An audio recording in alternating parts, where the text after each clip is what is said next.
Oh, hello. I'm Scott Ferguson. I am going to read to you today. I'm so glad you're here.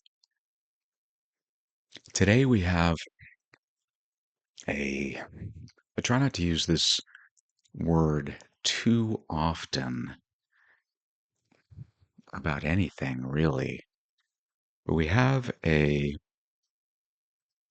writing here. It was really a speech that is important. It is an important piece.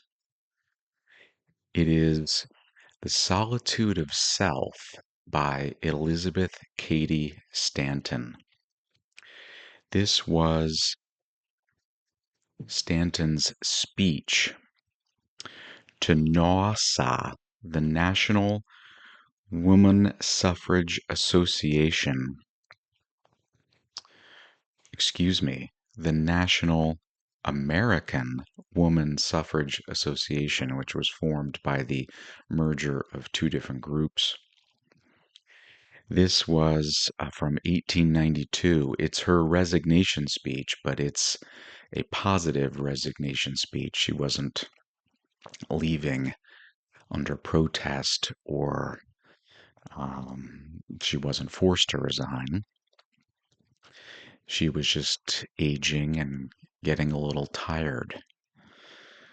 And this was delivered to the National Convention of NAWSA.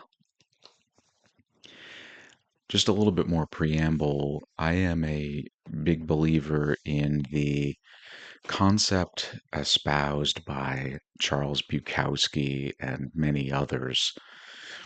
Bukowski, I'm paraphrasing, basically said that you should not write something unless you feel like you must. And I try to follow that principle when I'm writing, and I also follow it in my selections of things to read to you. I feel compelled to read this because I watched recently the documentary, Ken Burns documentary on PBS. Excuse me. Let me get a sip of water from my Poirot mug.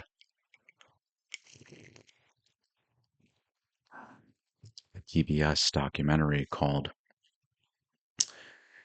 Not for Ourselves Alone. It is the story of Susan B. Anthony and Elizabeth Cady Stanton. It is absolutely brilliant.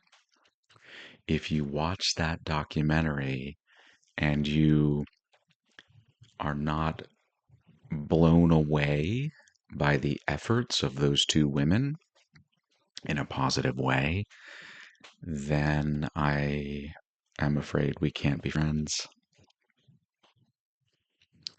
Anyway, thank you for putting up with this long preamble. The Solitude of Self, Elizabeth Cady Stanton.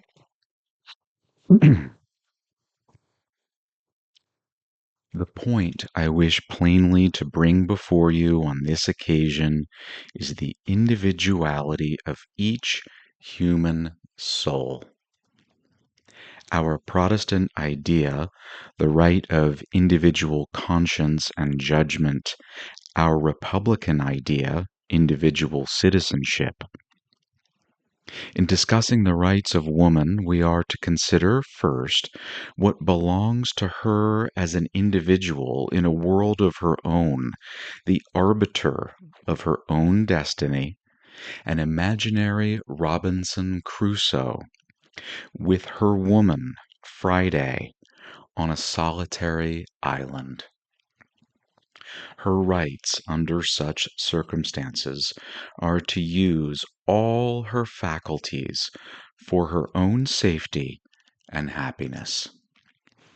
Secondly, If we consider her as a citizen, as a member of a great nation, she must have the same rights as all other members, according to the fundamental principles of our government. Thirdly, viewed as a woman, an equal factor in civilization, her rights and duties are still the same: individual happiness and development. Fourthly, it is only the incidental relations of life, such as mother, wife, sister, daughter, which may involve some special duties and training.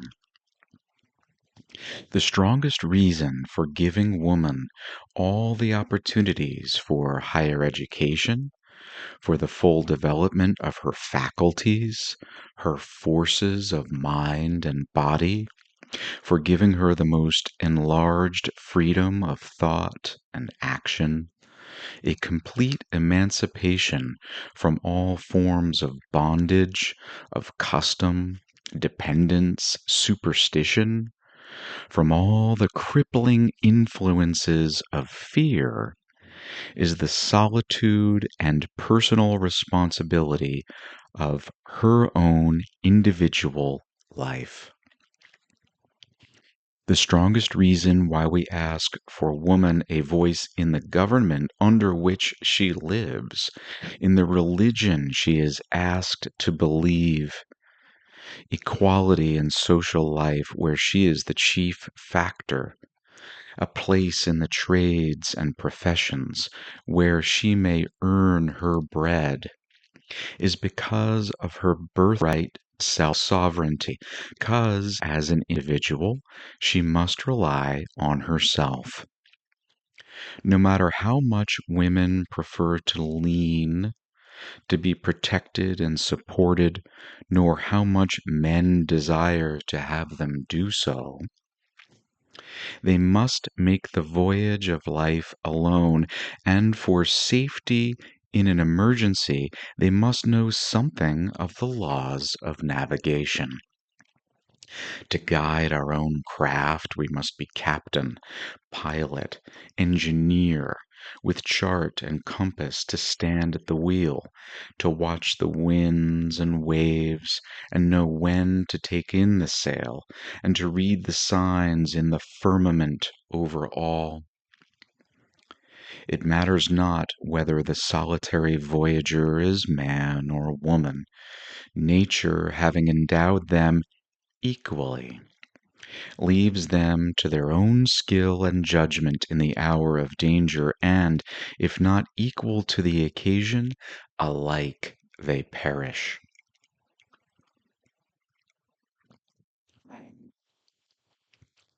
To appreciate the importance of fitting every human soul for independent action, think for a moment of the immeasurable solitude of self.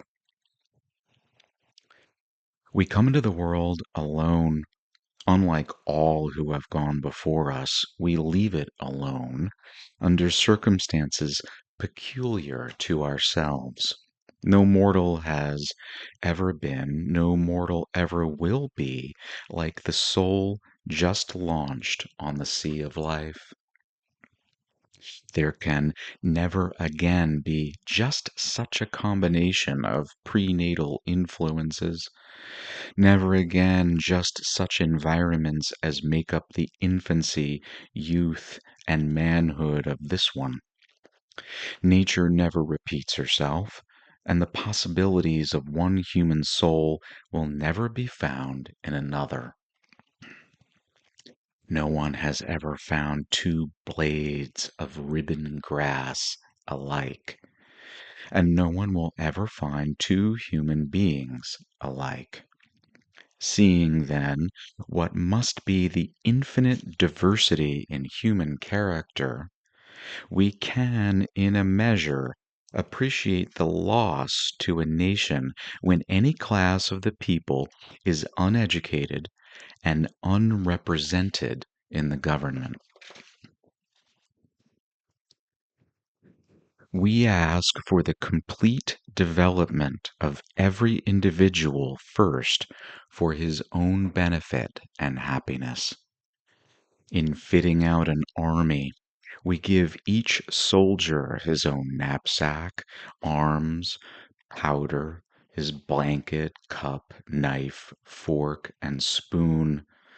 We provide alike for all their individual necessities.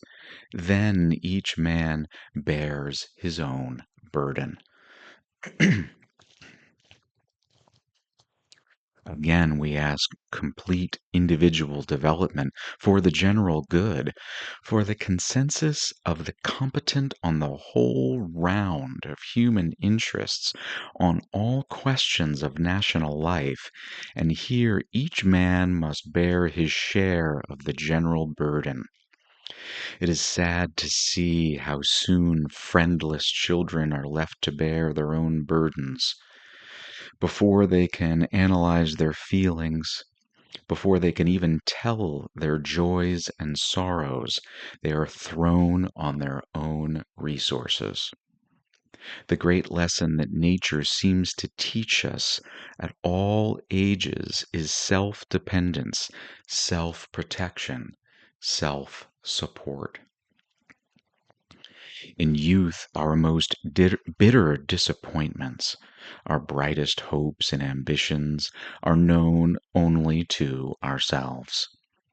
Even our friendship and love we never fully share with another. There is something of every passion in every situation we conceal, even so in our triumphs and our defeats. We ask no sympathy from others in the anxiety and agony of a broken friendship or shattered love. When death sunders our nearest ties, alone we sit in the shadow of our affliction. Alike amid the greatest triumphs and darkest tragedies of life, we walk alone. On the divine heights of human attainment, eulogized and worshipped as a hero or saint, we stand alone. In ignorance, poverty, and vice, as a pauper or a criminal, alone we starve or steal. Alone we suffer the sneers and rebuffs of our fellows. Alone we are hunted and hounded through dark courts and alleys, in byways and highways. Alone we stand in the judgment seat. Alone in the prison cell we lament our crimes and misfortunes.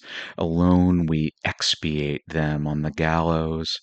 In hours like these, we realize the awful solitude of individual life, its pains, its penalties, its responsibilities, hours in which the youngest and most helpless are thrown on their own resources for guidance and consolation. Seeing then that life must ever be a march and a battle, that each soldier must be equipped for his own protection, it is the height of cruelty to rob the individual of a single natural right. To throw obstacles in the way of a complete education is like putting out the eyes. To deny the rights of property is like cutting off the hands. To refuse political equality is to rob the ostracized of all self respect, of credit in the marketplace, of recompense in the world of work, of a voice in choosing those who make and administer the law, a choice in the jury before whom they are tried, and in the judge who decides their punishment.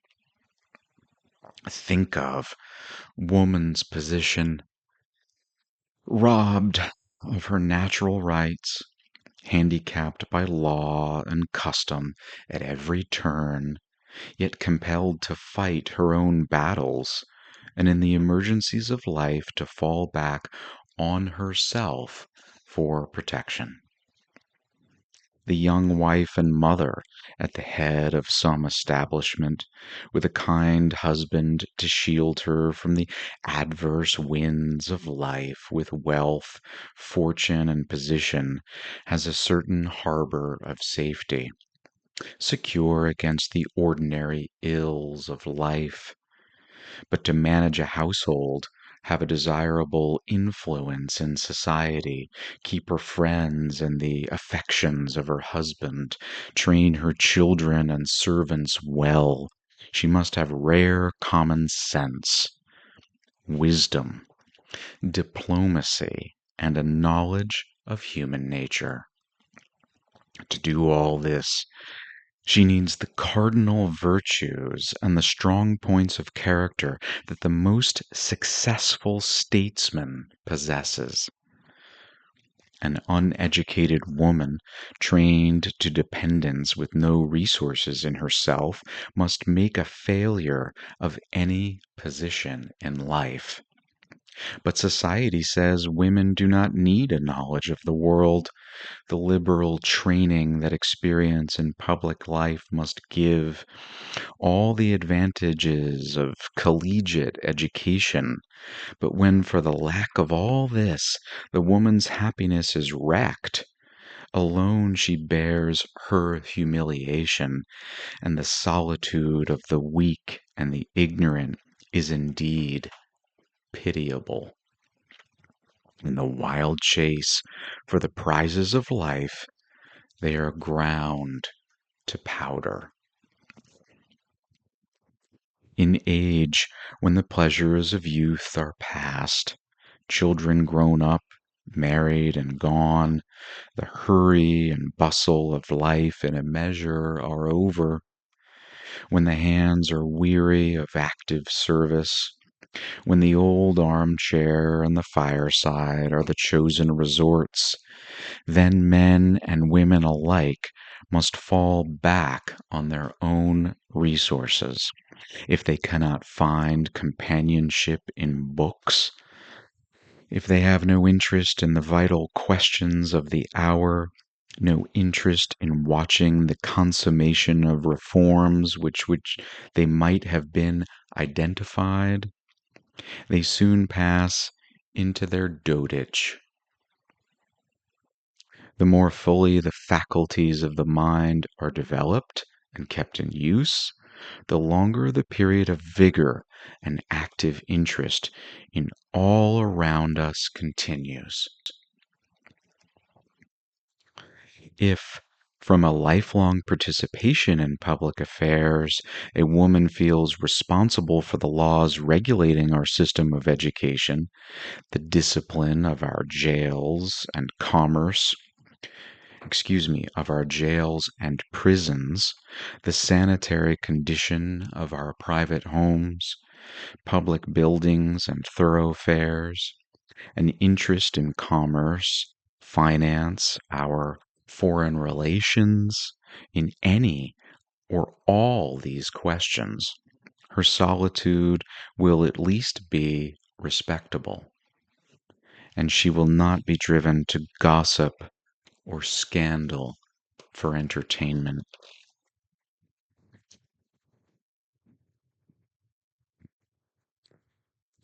The chief reason for opening to every soul the doors to the whole round of human duties and pleasures is the individual development thus attained, the resources thus provided under all circumstances to mitigate the solitude that at times must come to everyone. Inasmuch then as woman shares equally the joys and sorrows of time and eternity, is it not the height of presumption in man to propose to represent her at the ballot box and the throne of grace, to do her voting in the state, her praying in the church, and to assume the position of high priest at the family altar? Nothing strengthens the judgment and quickens the conscience like individual responsibility. Nothing adds such dignity to character as the recognition of one's self sovereignty, the right to an equal place, everywhere conceded, a place earned by personal merit, not an artificial attainment by inheritance, wealth, family, and position. Conceding, then, that the responsibilities of life rest equally on man and woman, that their destiny is the same, they need the same preparation for time and eternity.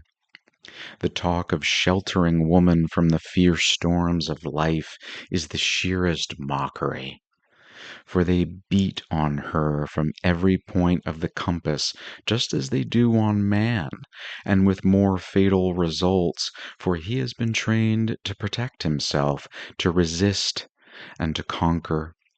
Such are the facts in human experience, the responsibilities of individual sovereignty. Rich and poor, intelligent and ignorant, wise and foolish, virtuous and vicious, man and woman, it is ever the same. Each soul must depend wholly on itself. Whatever the theories may be of woman's dependence on man, in the supreme moments of her life, he cannot bear her burdens. Alone she goes to the gates of death to give life to every man that is born into the world. No one can share her fears, no one can mitigate her pangs, and if her sorrow is greater than she can bear, alone she passes beyond the gates into the vast unknown. From the mountain tops of Judea long ago, a heavenly voice bade his disciples, "Bear ye one another's burdens." But humanity has not yet risen to that point of self sacrifice, and if ever so willing, how few the burdens are that one soul can bear for another. So it ever must be in the conflicting scenes of life, in the long, weary march, each one walks alone. We may have friends, love, kindness, sympathy, and charity to smooth our pathway in everyday life, but in the tragedies and triumphs of human experience, each mortal stands alone. But when all artificial trammels are removed and women are recognized as individuals responsible for their own environments, thoroughly educated for all positions in life they may be called to fill, with all the resources in themselves that liberal thought and broad culture can give, guided by their own conscience and judgment, trained to self protection by a healthy development of the muscular system and skill in the use of weapons and defense, and stimulated to self support by a knowledge of the business world and the pleasure that pecuniary independence must ever give. When women are trained in this way, they will, in a measure, be fitted for those hours of solitude that come alike to all, whether prepared or otherwise. As in our extremity we must depend on ourselves, the dictates of wisdom point to complete individual development. In talking of education, how shallow the argument that each class must be educated for the special work it proposes to do, and that all those faculties not needed in this special work must lie dormant and utterly wither for want of use, when, perhaps, these will be the very faculties needed in life's greatest emergencies. Some say, where is the use of drilling girls in the languages, in the sciences and law, medicine and theology. As wives, mothers, housekeepers, cooks, they need a different curriculum from boys who are to fill all positions. The chief cooks in our great hotels and ocean steamers are men. In our large cities, men run the bakeries. They make our bread, cakes, and pies. They manage the laundries. They are now considered our best milliners and dressmakers.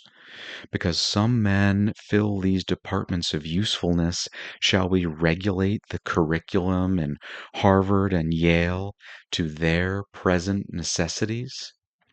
If not, why this talk in our best colleges of a curriculum for girls who are crowding into the trades and professions, teachers in all our public schools rapidly filling many lucrative and honorable positions in life?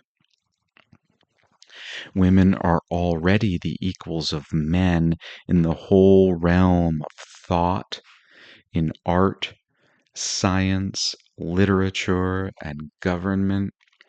The poetry and novels of the century are theirs, and they have touched the keynote of reform in religion, politics, and social life.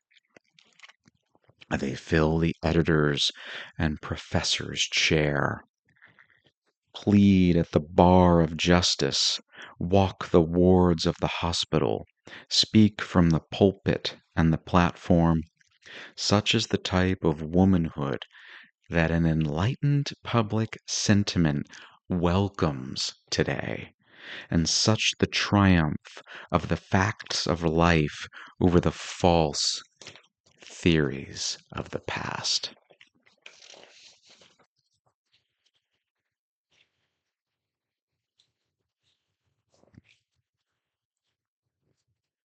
It is, then, consistent to hold the developed woman of this day within the same narrow political limits as the dame with the spinning wheel and knitting needle occupied in the past? No, no. Machinery has taken the labors of woman as well as man on its tireless shoulders. The loom and the spinning wheel are but dreams of the past. The pen, the brush, the easel, the chisel have taken their places, while the hopes and ambitions of women are essentially changed. We see reasons sufficient in the outer conditions of human beings for individual liberty and development, but when we consider the self-dependence of every human soul, we see the need of courage, judgment, and the exercise of every faculty of mind and body, strengthened and developed by use in woman as well as man. Whatever may be said of man's protecting power in ordinary conditions, amid all the terrible disasters by land and sea, in the supreme moments of danger, a lone woman must ever meet the horrors of the situation. The angel of death even makes no royal pathway for her. Man's love and sympathy enter only into the sunshine of our lives. In that solemn solitude of self that links us with the immeasurable and the eternal, each soul lives alone forever. A recent writer says, I remember once, in crossing the Atlantic, to have gone upon the deck of the ship at midnight when a dense black cloud enveloped the sky, and the great deep was roaring madly under the lashes of demoniac winds. My feeling was not of danger or fear, which is a base surrender of the immortal soul, but of utter desolation and loneliness, a little speck of life shut in by a tremendous darkness. And yet, there is a solitude which each and every one of us has always carried with him, more inaccessible than the ice-cold mountains, more profound than the midnight sea, the solitude of self. Our inner being, which we call ourself, no eye nor touch of man nor angel has ever pierced. It is more hidden than the caves of the gnome, the sacred adytum of the oracle, the hidden chamber of the Eleusinian mystery. For to it only omniscience is permitted to enter. Such is individual life. Who, I ask you, can dare take on himself the rights, the duties, the responsibilities of another human soul? And that was the incomparable and unbelievably brave Elizabeth Cady Stanton, The Solitude of Self. I do hope that you enjoyed the reading. I do hope that you watch the documentary called Not Ourselves Alone. And I thank you very much for watching and for listening.